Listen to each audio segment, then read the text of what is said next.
नमस्कार, जौहर झारखंड देख रहे हैं आप। मैं हूं शुभे मिश्रा आपके साथ। चलिए करते हैं खबरों की शुरुआत। झारखंड में 5 बजे तक 61.90% वोटिंग हुई है। ये आज की बड़ी खबर आपको बता रहे हैं। कोडरमा में 61.60% वोटिंग हुई, हजारीबाग में 63.66% और चतरा में 60.26% वोटिंग हुई है। गांडेय विधानसभा उपचुनाव में भी 66.45% वोटिंग हुई।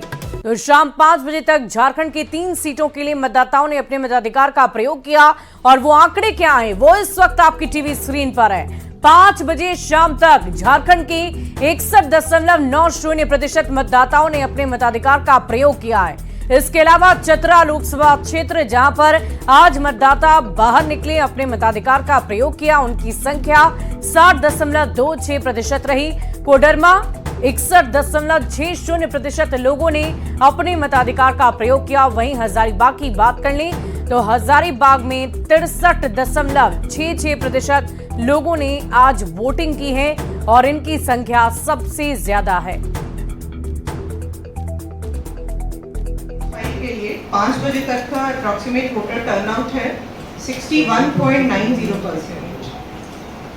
चतरा पार्लियामेंट्री कॉन्स्टिट्यूएंसी में 60.26%, कोडरमा पार्लियामेंट्री कॉन्स्टिट्यूएंसी में 61.60%, हजारीबाग पार्लियामेंट्री कॉन्स्टिट्यूएंसी में 63.66%, एवरेज 61.90%। हजारीबाग लोकसभा सीट पर वोटिंग का जो ओवरऑल परसेंटेज रहा वो 63.66% रहा। लेकिन हम हजारीबाग के बिहारी गर्ल्स मध्य विद्यालय में जहां खड़े हैं बूथ नंबर 209 पर, वहां वोटिंग का परसेंटेज क्या रहा सीधे जानेंगे। हमारे साथ प्रिजाइडिंग ऑफिसर हैं, बोले कि क्या परसेंटेज रहा यहाँ? हमारा 66% रहा।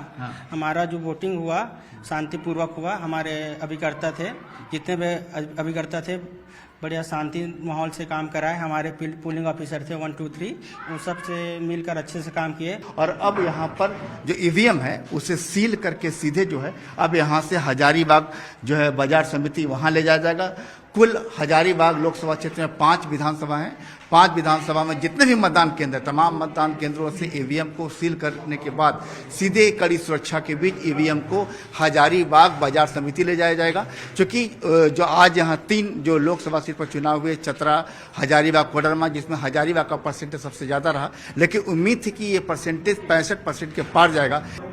कैमरा प्रभाकर के साथ संजय कुमार सिन्हा, न्यूज 18 हजारीबाग।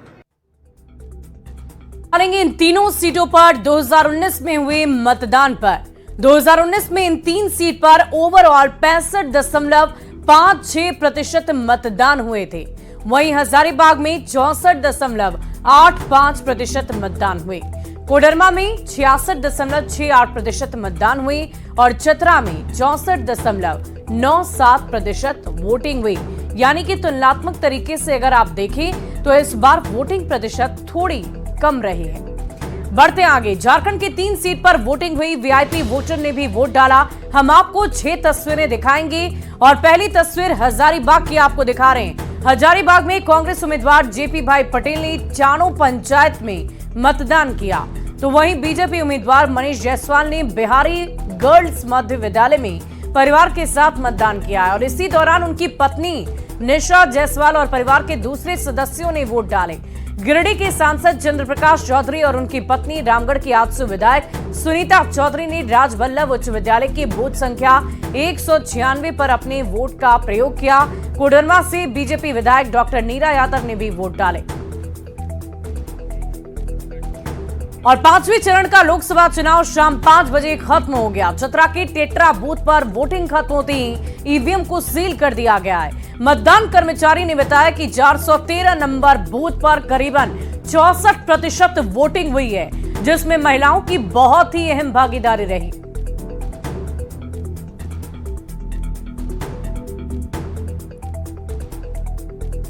शाम के 5 बजने के साथ ही मत की पेटियां बंद होने लग गई है। तस्वीरें आपको चतरा के बूथ इलाके से और ग्रामीण इलाके से हम आपको दिखा रहे हैं कि जो यहाँ अधिकारी हैं वो मत की पेटियों को सील करने लग गए हैं। इसे सील करने का सिलसिला इस वजह से शुरू हो गया है कि क्योंकि 5 बजे तक का जो समय निर्धारित किया गया था उस समय के मुताबिक कोई भी लोग बूथ पर लाइन में नहीं खड़े थे और यही एक कारण रहा कि 5 बजने के साथ ही यहाँ सील और पैकिंग की व्यवस्था भी शुरू हो गई। सर, सबसे पहले बताइए कि हो गया सब कुछ कैसा? अच्छा रहा, कोई दिक्कत नहीं। हमारे यहाँ 64% वोट हुआ। कितने यहाँ ये थे लोग थे और कितने ने वोटिंग की? और 494 थे और 321 वोट हुए। महिलाओं का क्या रहा, किस तरीके से रहा? अच्छा रहा, उन्हीं लोग को ज्यादा बढ़ चढ़ के सब देखना होगा कि 4 तारीख को जब ईवीएम के हवाले से खबरें आएंगी, यानी किसके पक्ष में कितनी वोटिंग हुई है, ये खबरें आएंगी तो फिर पता चलेगा कि चतरा का सरताज किसके सर पर सस्ता है। कैमरा पर्सन संजीव तिवारी के साथ गौरव झा, न्यूज 18 चतरा। वहीं चतरा के कई नक्सल प्रभावित इलाकों में पहली बार भारी संख्या में पुलिस जवानों ने तैनाती के बीच वोटिंग कराई है। पथेल और गाड़ियां गांव में साल में पहली बार वोटिंग बूथ बनाए गए। नक्सल प्रभावित होने की वजह से गांव के कई लोगों ने कभी वोट डाले ही नहीं थे। ग्रामीणों ने बताया कि बूथ काफी दूर रहा करता था और ना तो सड़क होती है और ना ही कोई सुविधा, इस वजह से वो वोट नहीं दे पाते थे। आज़ादी के बाद पहली बार यहाँ पे चुनाव हो रहा है। काफ़ी रिमोट एरिया है, सुदूरवर्ती क्षेत्र है और नक्सल प्रभावित रहा है, जिस कारण यहाँ पे पूर्व में कभी चुनाव नहीं हुआ। बट देख रहा हूँ कि अब सड़क बन गई है, विकास हो रहा है, सुरक्षा दृष्टिकोण से भी अब यहाँ पे पुलिस का डोमिनेशन हुआ है। भयमुक्त माहौल में लोग काफ़ी उत्साह के साथ मतदान में अपनी भागीदारी सुनिश्चित कर रहे हैं और ये हम सब के लिए बहुत ही खुशी। इस वक्त हम चतरा जिले के उस इलाके में हैं जो चारों तरफ से जंगलों से घिरा हुआ है। एक ओर जाएंगे तो बिहार का गया जिला होगा, तो दूसरी ओर चतरा का पथेल। और पथेल में इस वक्त हम हैं, ये वो तमाम ग्रामीण हैं जिन्होंने पहली दफा अपने गांव के बूथ पर पहुंचकर वोटिंग की है। ये इस वजह से क्योंकि इस गांव में कभी बूथ नहीं बन पाता था। पहली बार उस समय जैसे मतलब लोकसभा का जब चुनाव होता था तो लोग दूरी की वजह से जैसे नहीं जा पाते थे। आज गांव में होने बूथ आने के बाद जैसे मतलब बहुत लोग हंसते खेलते जैसे मतलब अपना मत को किए। पहली बार किए ना। हाँ। कैसा लग रहा है कि अब आपके गांव में भी स्थिति सुधरी है, मुख्यधारा में जो है आपका गांव भी पहुंचा है? क्या दिक्कत होता था पहले?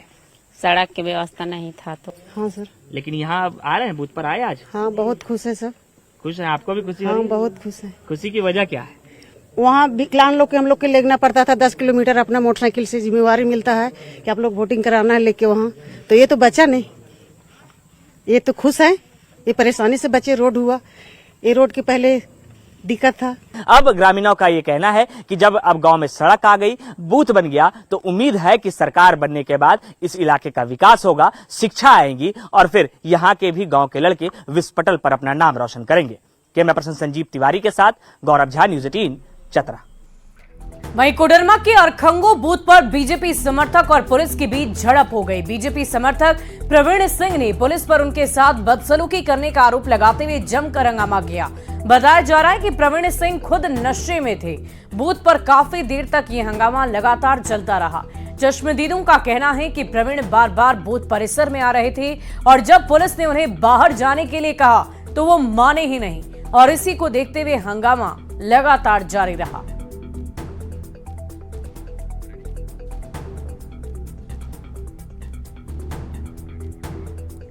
और गांडे विधानसभा उपचुनाव को लेकर वोटिंग हुई और इस दौरान जेएमएम उम्मीदवार कल्पना सोरेन ने मतदान केंद्रों का जायजा लिया, मतदाताओं से बातचीत की है।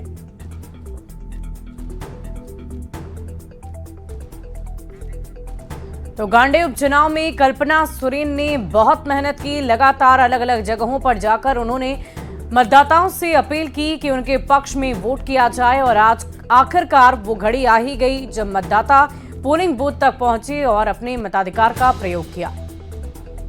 मैंने जैसा अपना वादा भी मैंने किया है कि मैं गांडे में खास करके महिलाओं के लिए सबसे पहला मैं एक डिग्री कॉलेज खोलना चाहूंगी और हमारे जितने यहाँ पर में लोग जुड़े हुए हैं, जो गांडे में हमारी जनता आवाम है, सबसे पहले मैंने जो महसूस किया यहाँ पे रोड और हमको पानी की जो दिक्कत है, ये सबसे ज्यादा मूलभूत है जिसपे हमको ज्यादा से ज्यादा काम करना है। बढ़ते आगे, कांग्रेस नेता प्रियंका गांधी 22 मई को गोड्डा और रांची लोकसभा में चुनावी सभा को संबोधित करेंगी। कांग्रेस प्रदेश अध्यक्ष राजेश ठाकुर ने कहा कि प्रियंका गांधी उम्मीदवार के पक्ष में वोटों की अपील करेंगी और उनके आने से प्रत्याशी की जीत सुनिश्चित हो जाएगी।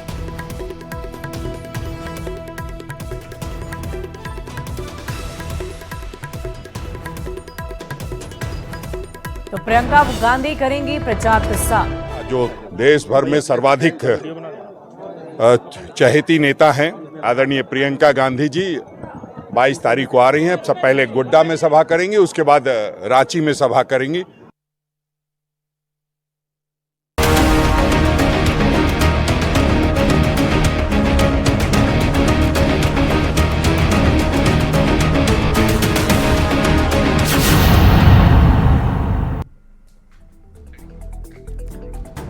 और करोड़ों का कैश और कमीशन का खेल। झारखंड के सियासी गलियारों में चुनाव के अलावा ये मुद्दा भी जोर शोर से छाया हुआ है। हेमंत सोरेन के बाद मंत्री आलमगीर आलम की गिरफ्तारी पर सियासत लगातार जारी है और इसी बीच ईडी के हाथ कई ऐसे सबूत लगे हैं जिससे आने वाले समय में कई सफेद पोशों पर कार्रवाई की जा सकती है।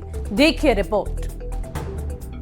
मंत्री आलमगीर आलम की बढ़ी मुसीबत, ईडी के हाथ लगे कई अहम सबूत, कमीशन का खेल जल्द होगा डिकोड, पूछताछ कार्रवाई पर तेज हुई सियासत।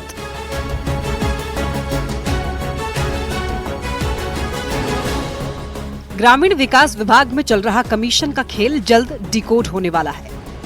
मंत्री आलमगीर आलम के साथ संजीव लाल और जहांगीर से हो रही लगातार पूछताछ और जांच के बाद ईडी के हाथ ऐसे सबूत लगे हैं जिससे कई सफेद पोश भी ईडी की रडार पर आने वाले हैं। मंत्री आलमगीर के पीएस संजीव लाल और जहांगीर की रिमांड मंगलवार को खत्म होगी, जिसके बाद उन्हें कोर्ट में पेश किया जाएगा।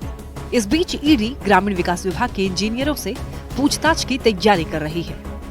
ग्रामीण विकास विभाग में कमीशन के खेल को लेकर ईडी की कार्रवाई लगातार जारी है। बता दें कि अब इस मामले में जो ग्रामीण विकास मंत्री हैं आलमगीर आलम, उनसे चौथे दिन आज जो है रिमांड में ईडी की अधिकारी जो हैं वो पूछताछ कर रहे हैं। पूरे मामले में बता दें कि संजीव लाल और जहांगीर भी इस वक्त ईडी की रिमांड में हैं। उनकी रिमांड अवधि कल खत्म हो रही है, उन्हें कल कोर्ट में पेश किया जाएगा। एक तरफ ईडी का कनेक्शन और दूसरी तरफ प्रदेश में बढ़ता सियासी टेंशन। चुनावी शोर के बीच बीजेपी भ्रष्टाचार के मुद्दे को लेकर प्रदेश सरकार खासकर कांग्रेस पर हमलावर हो रही है। कांग्रेस भी बीजेपी पर पलटवार करने का एक भी मौका नहीं छोड़ रही।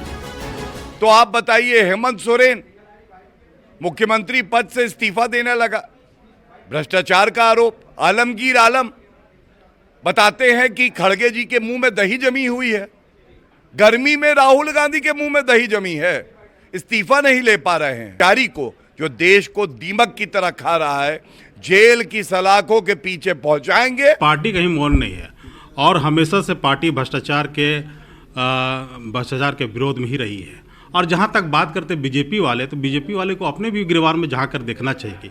आप कहते हैं एक दिन पहले कि 70,000 करोड़ का अजीत पवार के ऊपर घोटाला है और उसको पार्टी में आप शामिल कर लेते हैं।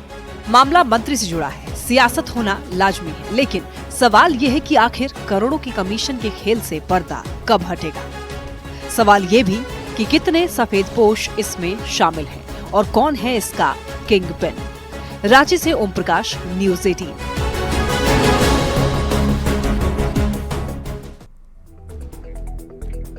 और राज्य सरकार के वादे और सभी दावे तब झूठे साबित होने लगते हैं जब लोगों को पीने के लिए पानी तक नहीं नसीब होता। कुछ ऐसा ही मामला सामने आया है घासी टोला पंचायत की बीच मरवा गांव से, जहां लोग चुवाड़ी से गंदा पानी पीने के लिए विवश हैं। तरफ सरकार ग्रामीणों को पेयजल मुहैया कराने के लिए करोड़ों रुपए खर्च कर रही है, वहीं दूसरी तरफ लातेहार जिले के बिचमरवा गांव के ग्रामीणों को चुवाड़ी का गंदा पानी पीना पड़ रहा है।